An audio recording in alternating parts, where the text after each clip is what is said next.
Eta gaurkoan Anfaseko lagunak etorri zaizkigu bisitan, izan ere urriaren 8an lasterketa solidarioa antolatu egin dute, eta horretaz hitz egiteko hementxe dugu Jon Etxegarai, Anfaseko kidea. Arratsaldeon. Arratsaldeon, Eta ongi etorri Salva telebistara. Mila esker.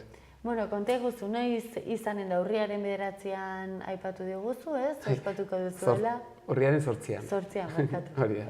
Bai, urriaren 8an egingo dugu laugarren lasterketa solidarioa, Anfasen aldeko lasterketa solidarioa, eta goizeko 11etan izango da, Sarasate pasarekoan Iruñan. Osongi. Zenbagarren edizioa ospatu behar duzu? Aurten laugarrena eginen dugu, eta hori, aintzinekoen aurretik, hau laugarrena. Beraz, aurretik egindako edizioetan arrakasta handia izan duzue, eta horren ondorioz ere baki duzuenekin jarraitzea. Hori da, bai. Lehenbizikoa, beti izaten dira, igual, termometro on bat, jakiteko behar nola erantzuten duen jendiak, eta bigarrena eta hirugarrena bai izan direla, lako konsolidazio bat, ez?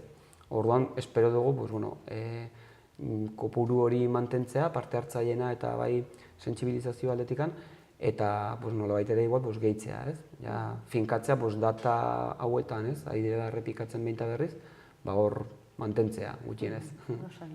Konta iguzu pixka bat, zergatik bururatu zitzaizuen hau dena antolatzea? Zergatik sortu zen hau egiteko ideia? Bueno, lasterketan baitu bi helburu errateko, ez? Bata dela sentsibilizatzea, ez?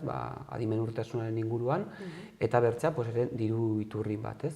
Izan ere Anfas, irabazi asmorik gabeko elkarte bat denez, halako ekimen pila bat behar ditu urtean zehar, aintzinera segitzeko.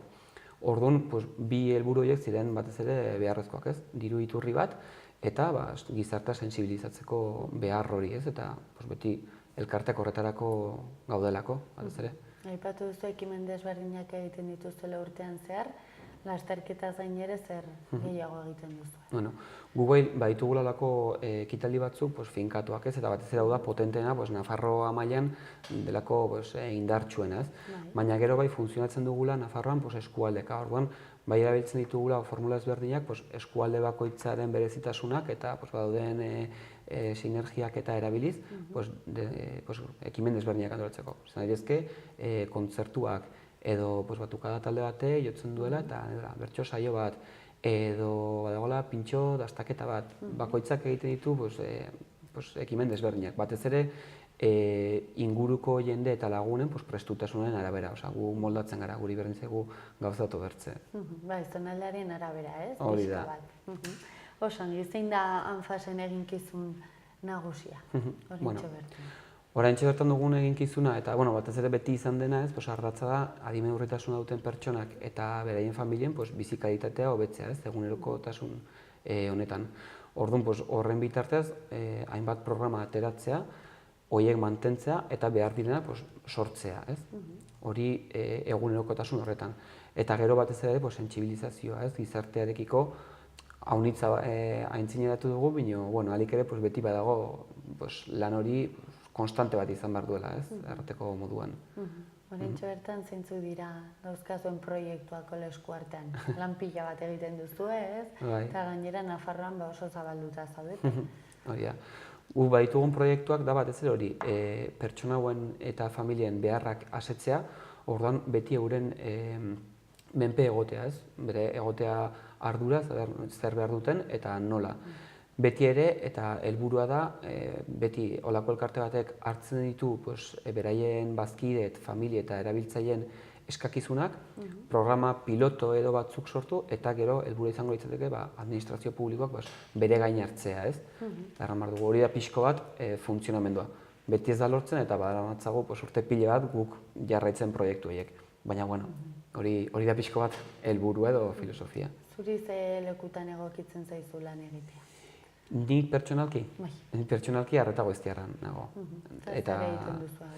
Arreta Goiztiarra da adimen urritasuna duten haur edo arriskua garatzeko duten arriskuzko haurrak kontsideratzen direnak interbentzioa sortzea. Bai fisioterapia aldetikan, psikomotrizitatea edo logopediatikan. Eta hau zerbitzu konzertatua da 0-3ko tartean. Eta horrein egokitu zaizu gaina leku aldatzea.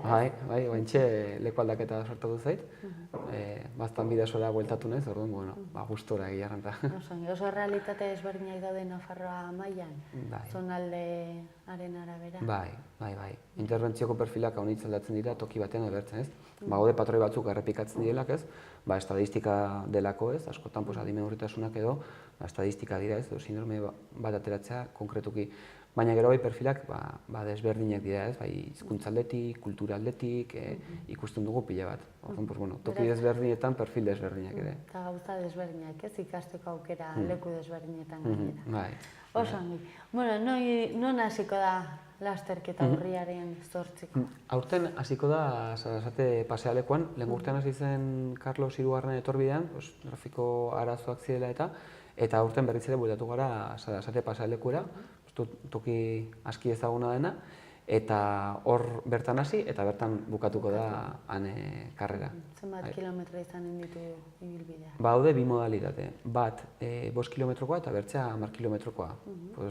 Ez garenak trebeenak 5 kilometrotara apuntatuko gara eta gehiago nahi duena, bigarren itzuli bat emanez 10 kilometro eginen ditu. Eta ez du gaztu behar, noski ateratzen den diruarekin helburu solidario bat, ez, egonen dela. Hori da, bai.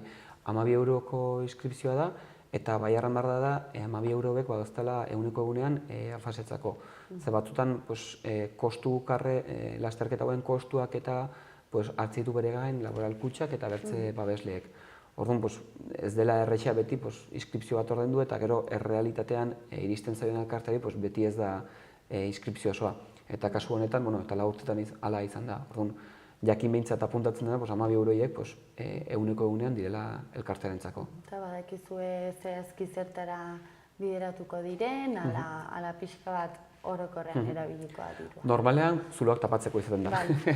Olako elkarteak azkenean zuloak egite dituzte, eta zuloak izan behar dituzte, gainera ez dira irabaziak izateko. Orduan, beti badago zuloren bat tapatzeke, eta kontutan izan behar da, egun langile garela, 650 bolondresekin batera, beti bada jendetza, ez, hori ordaintzeko. Nun eman daiteke izena? Izena eman daiteke bai web horrian, Anfaseko web horrian, edo bertzena Rock the Sport, da alako plataforma bat, lasterketak egiten diren plataforma bat, eta hor eman ditzakezu izena. Internetez oso sinplea da, bidatu eman eta listo. Oso, gaipatu duzu, 2. eta 3. edizioak izan zuela arrakasta handixagoa, ez? Gutxo gara bera, zenbat pertsonek parte hartzen dute? Lasterka egiten 1000 pertsona inguru biltzen dira, eta lanean, egunerroterako lanean, 130 pertsona bolondrez aritzen dira. Hori ere, aipatzekoa dela, 130 pertsona badira. Ez da erresa. Oso, gainera ikusi da ideia hona izan duzuela, ez? Azken aldian neko modan dago lasterka egitaren hau eta, ez? Agian mendi lasterketak ere, ez? Oso gogortu dira proba pixka. Arrakastatxoak dira, baina hemen esan behar da neko erresa dela, ez? Eta korrika egitera ateratzen den jendearentzako, ez da oso ibilbide komplikatua, ez da oso neketxua. Ez. Ohitura gutxi duenentzako ere 5 kilometro egitea, zelaian da, erran dizut, Iruñeko takonerako parkea alde zaharra, zelaian da. Gehien ez ere uste dut Kuriako malda aldapatxo hori dela, ez da ere deuse. Ez bat ere. Oso, ongi mila esker, gure parte dien ikustia datu guztiak eman ditugula. Bai. Interesa dutenek korrika egin dezakete, eta korrika egiteko aukera ez baldin badugu, beste nolabait ere parte hartu dezakegu. Bai, hori da, egunean bertan, lasterkarientzako hori dago, baina lasterka egin nahi edo ezin duenarentzat, badago, festa egun bada, orduan, badago pintxo pote solidarioa, badago ere aurrentzako puzgarriak, aur jolasak, nahi zut erran, festa egun badela ere. Gitarra bat ere prestatu duzue. Bai, hori da. Primeran, egun eguzkitxo ateratzen den, horrek animatzen duelako gehiago jendea, ezta? Momentuz egia esan nahiko gura diona. Gaurkoz txukuna dago, bai. Eta hola dara magu ja denboratxo bat. Beraz, mila esker, Jon, ongizan ea jende asko animatzen den lasterketara eta zorionak egiten duzuen lan guztiagat. Zuei, mila esker.